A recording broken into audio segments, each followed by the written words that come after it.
50 otages israéliens vont rentrer chez eux, retrouver leur famille. C'est ce qu'ont convenu Israël et le Hamas.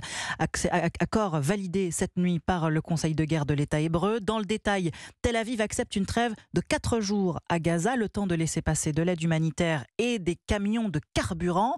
Autre condition, la libération de près de 150 prisonniers palestiniens, essentiellement des femmes et des mineurs.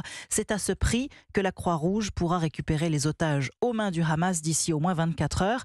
Mais il est encore trop tôt pour crier victoire. Olivier est le cousin de 3 otages français et il préfère être prudent. Écoutez. Moi je doute, mes cousines doutent, on a du mal à croire que ce soit vrai, on ne croira que quand on le verra, parce que les otages sont entre les mains du Hamas ou du djihad islamique, qui ont prouvé qu'ils agissaient de manière totalement immorale et criminelle, des assassins. Quels otages, nous ne savons pas. On parle plutôt des enfants, des personnes âgées, peut-être des binationaux, ce qui est le cas de ma famille, on ne sait pas. Il n'y a aucune certitude, ça va être terrible. Cette attente.